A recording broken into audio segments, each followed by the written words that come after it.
はい、今日はですね、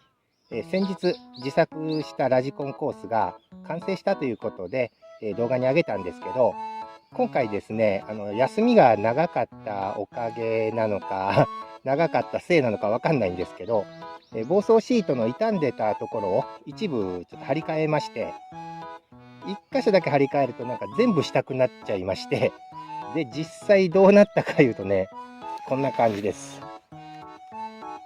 で、このコース自体ね、横がコンクリで覆われてるんで、ぶつかりそうなとこには元々の防草シートを余ったものをちょっと置いてあるんですけど、これで少しでも壊れにくくなってくれたらなということで、ちょっと置いてみてます。で、早速ですけど、張り替えが終わったので、今日はですね、このクーガーでちょっと走らせてみようと思います。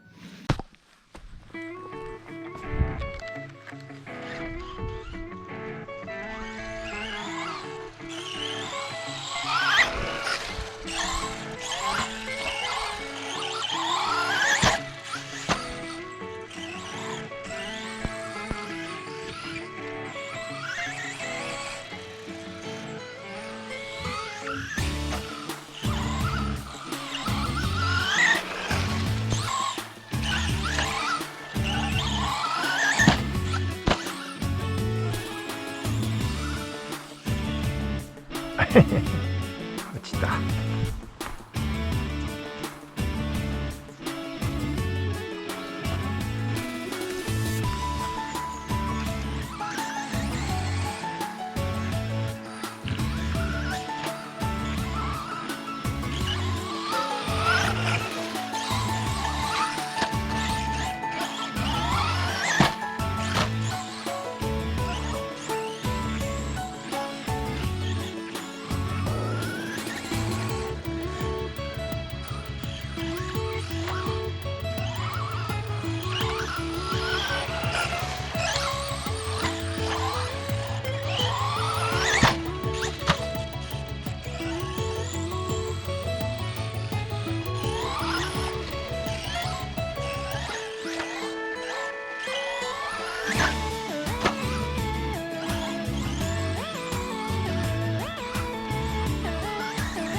はい、それでは今日はシュマッカーのクーガ KF2 で走行させてみました。ハイエンドということで、しっかりジャンプも飛びましたし、グリップも良くなったので、かなり面白いコースになったんじゃないかなと思います。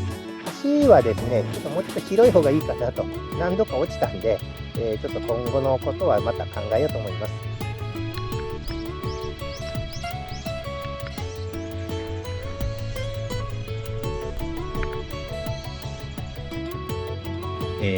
暴走シートの上でラジコンをちょっと走らせたいなと思われている方の参考になるかどうかちょっとわかんないんですけど、自分なりに感じたことをちょっとまとめてみようと思います。自分の場合は一番最初は食符タイプの暴走シート、食符なんで、繊維を縦と横で編み込んだようなタイプのものです。高密度で8年から10年ぐらい持つものだったと思うんですけど、それを一番最初に使ってます。で、真ん中の緑色のものがですね、これも食符タイプなんですけど、こちらはちょっと比較もしたかったので、密度の低い4年ぐらいのものを使ってみました。で、結果、高密度の方が圧倒的にグリップするので、4年ものはね、結構滑りました。なので逆にドリフトさせたいとかっていうんだったら密度の低いものがいいのかもしれないですね。で、その後ですね、向こうのストレートに使った暴走シートが今度は不織布タイプのものを使ってるんですけど、緑色の部分はかなり安物の不織布タイプで、結構グリップはしました。ただ安い分破れそうなんですよね。なんでちょっと耐久性はひょっとしたらあまりないかもしれないです。で、その横、ストレートの左端っこに使ってたものがスパンボンドタイプの不織布。これものすごく硬くて、しっかりしたものなんですけど、多分耐久性はこれが一番じゃないかなと思うんですが、これは、暴走シートとしては最高なんですけど、路面として考えるとかなり滑ったので、これはラジコンを走らせる分にはちょっと不向きかなというふうにちょっと思いました。最後に使ってるのが、不織布ではあるんですけど、かなりフェルトのような感じの暴走シートになってるんで、実際のカーペットに近いのかなと思います。そのためグリップする路面が好きな人にはとても向いてるんじゃないかなと思います。そんなこんなで暴走シートはいろいろやってみたんですけれど、カーペットに関しては面取りさんのところで走らせたことぐらいしかないので、違いっていうのはちょっとよくわかんないんですけど、耐久性に関しては今引いてるものよりもかなりありそうなので、今後はいろいろまたそういった部分も考えたいなとは思います。それでは最後までご視聴いただきありがとうございました。失礼します。